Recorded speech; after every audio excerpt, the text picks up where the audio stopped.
Hello tout le monde, c'est Lutetia, j'espère que vous allez bien, mais en tout cas j'ai la super forme, mais méga forme de la mort, et aujourd'hui on se retrouve pour quelque chose de magnifique, d'énorme, de grandiose. Vous êtes toujours demandé comment jouer aux jeux de PlayStation sur ordinateur. Et aujourd'hui, je vais enfin vous donner la solution, car vous avez été nombreux à me la demander. Donc aujourd'hui, vous allez ressembler aux joueurs du grenier, à jouer à tous ces anciens jeux sur cette belle bécane qui est un ordinateur, sans vous prendre la tête à rebrancher vos anciennes consoles si vous les avez eues. Et si vous les avez pas eues, eh bah tant mieux pour vous, vous pourrez jouer enfin sur l'ordinateur. Alors, on va se retrouver donc sur mon superbe bureau assez bien rangé. Mais ce qui nous intéresse le plus, c'est où trouver les émulateurs pour jouer à la PlayStation. Alors, je vais vous mettre tout ça dans la description. Avec quel émulateur télécharger? Bien sûr. Alors, il existe un nombre infini d'émulateurs, peut-être pas infini, mais pas mal d'émulateurs pour PlayStation.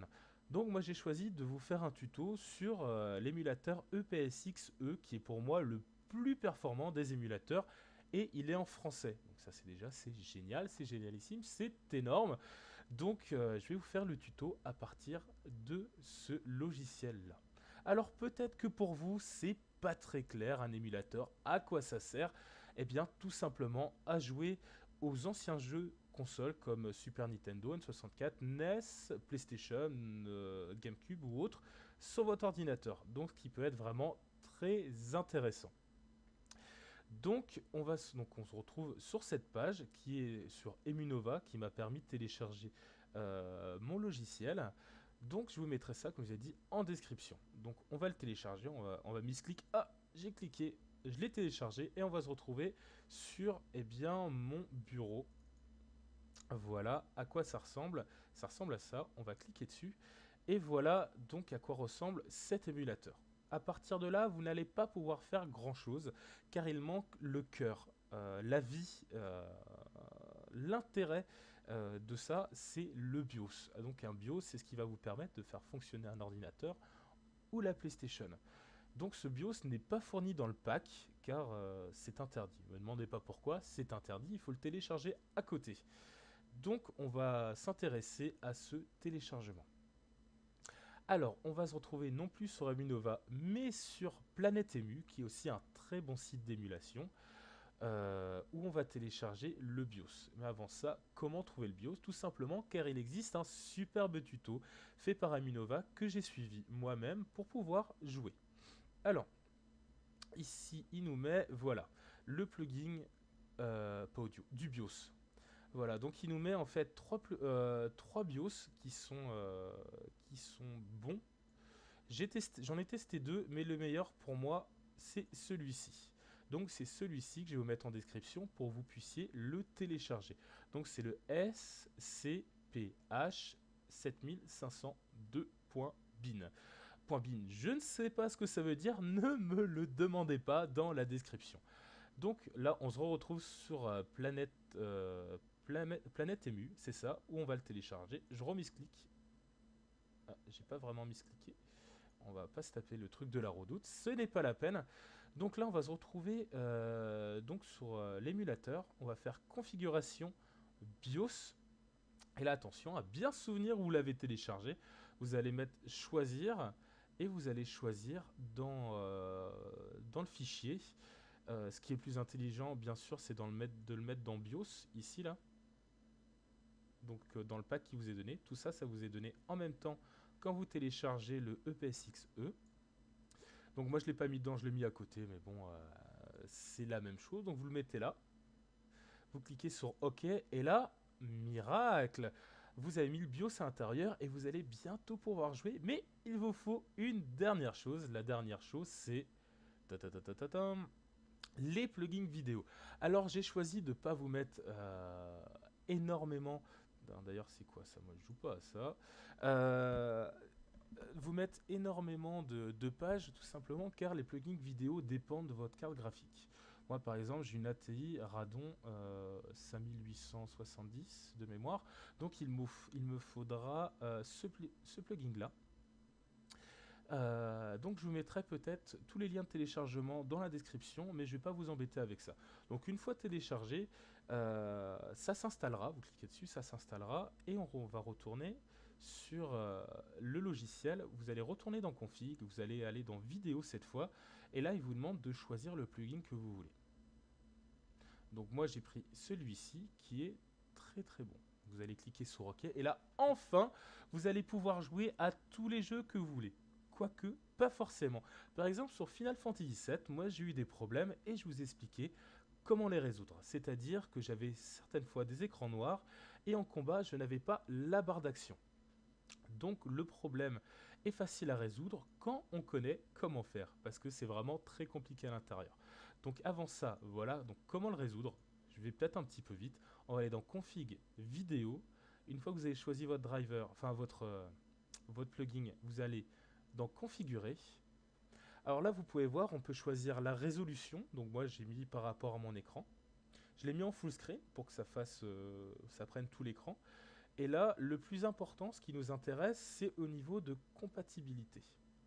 Vous allez aller dans Off-Screen Driving. Vous allez cliquer ici. Il y a 5 choix qui s'offrent à vous. Vous allez mettre le 3. Donc c'est Show More Stuff. Voilà, vous allez cliquer dessus. Donc à partir de là, vous pourrez peut-être jouer, mais c'est pas encore totalement sûr.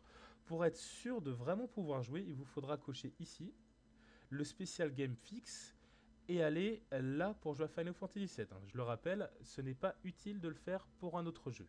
Et vous allez cocher Only ici là. Only for Final Fantasy VII Battle Cursor. Ce qui vous permettra tout simplement de voir la barre d'action de combat. Donc voilà, à partir de là, j'ai fini le tutoriel euh, sur comment configurer l'émulateur pour pouvoir jouer à tous les jeux. Et on va se retrouver dans quelques secondes pour vous montrer où télécharger les ROM et pour moi euh, quel est le meilleur site de téléchargement. Voilà, petit trou de mémoire, excusez-moi. On se retrouve dans quelques secondes. Et on se retrouve maintenant pour que je vous montre pour moi quel est le meilleur site de téléchargement de ROM pour l'instant. Et c'est vrai qu'il existe énormément de sites de téléchargement, comme je vous ai montré pour les logiciels.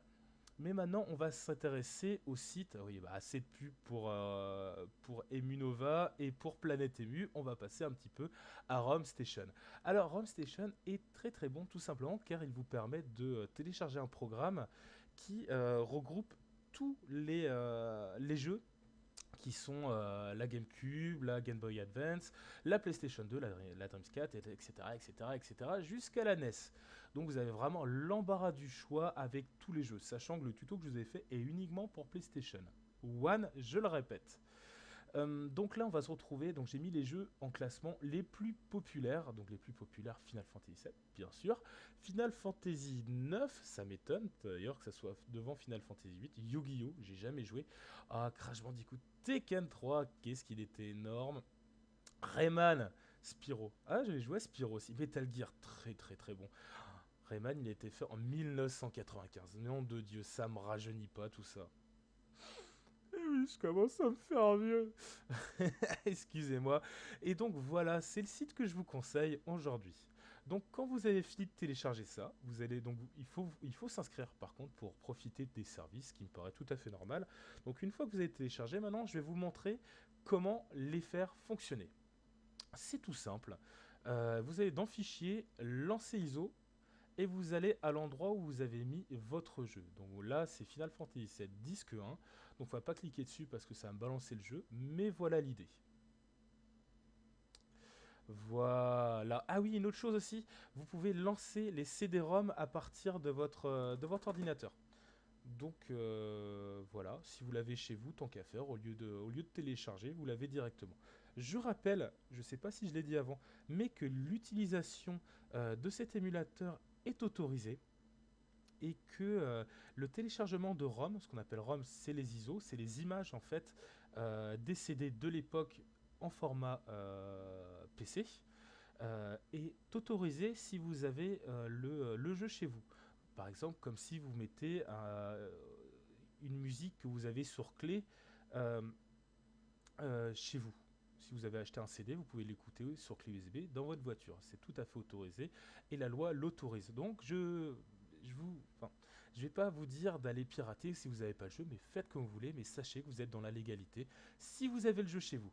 Voilà, j'espère que ce tuto vous aura été utile. N'hésitez pas à me poser plein de questions dans les commentaires. Si vous voulez plus d'explications, je serai content d'y répondre, car moi j'ai vraiment galéré au début pour configurer cet émulateur qui est vraiment très bon, mais qui est difficile à comprendre. Et si vous passez par moi, ça sera tout aussi simple. Bah écoutez, moi je vous souhaite une bonne soirée, une bonne journée, tout dépend quand vous rencontrez, quand vous regardez. Je vous fais plein de gros bisous les loulous et les louloutes. C'était Lutetia. Allez, bye.